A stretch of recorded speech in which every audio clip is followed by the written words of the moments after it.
Hello everyone. Today I am there in front of you and we are going to talk about the topic chromatin. Chromatin, you have seen inside the nucleus there is a thread-like structure which is meant for carrying the information from one generation to another. So what is there inside that chromatin? When that chromatin or the thread-like structure which is going to be condensed, then it will be making the chromosome. Then what is there inside the chromosome? There is a DNA. And DNA means deoxyribonucleic acid. And when we are going to talk about the particular segment of this chromosome, then it is known as gene. Gene means basically the smallest segment of DNA which is going, smallest segment of DNA or chromosome which is going to carry information. Any sort of code will be there inside the gene. Okay, so now we are going to discuss about the structure of that chromatin and the chromosome. So it is a fine and filamentous structure, chromatin. As you might have seen the thread-like structure which is lying inside the nucleus. Okay, and it is known as chromatin fibers. When that chromatin fibers are greatly extended, then they will be known as chromosomes. Okay, next thing. Chromosome consists of two identical halves. Here I will show you. This is a chromosome. Here two identical halves. दोनों एक जैसे हैं. And these identical halves are known as chromatids. Okay. And there is a point where they are tying together. Then it is known as centromere.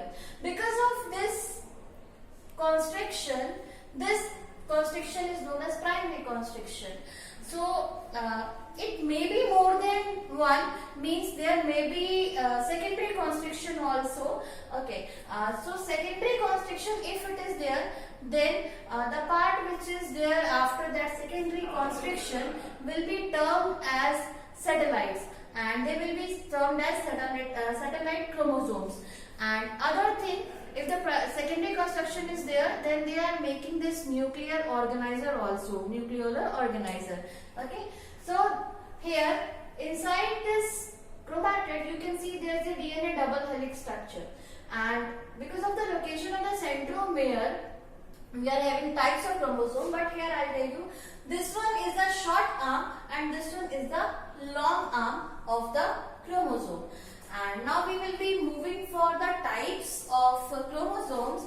When this centromere is lying there at the center, means this arm and this arm, they both are of equal length, then it is known as metacentric. मतलब centre में कौन है? Centromere. ठीक है, तो ये है आपका centromere. Here both the arms are having the equal length, then it will be termed as metacentric chromosome. Now moving ahead, when this centromere is going to shift a little bit more from the metacentric position, then it will be termed as submetacentric. Here you can see that the length of the arms are not equal. One length is long, another is short. Okay, so unequal length of the arms will be there. And next in this category we are having the acrocentric. Then this submetacentric centromere has shifted more, so near to the end part of the chromosome. So it is known as basically acrocentric. Centromere is near the end. Okay, and the one arm is very short, another is very long. So it will be termed under the category of acrocentric. Now the next is telocentric, where this centromere has shifted towards the terminal end. Okay, so centromere is at the tip of the chromosome and the arms are on one side. तो पूरी की पूरी arm कहाँ पे आ गई है? सिर्फ एक तरफ. Here no arm is remaining. So that is the reason it is termed as telocentric. So this chromosomes are basically made by the condensation of this chromatin thread. Okay, so in the next series we will be seeing the composition of the centromere and the chromosomes. Thank you.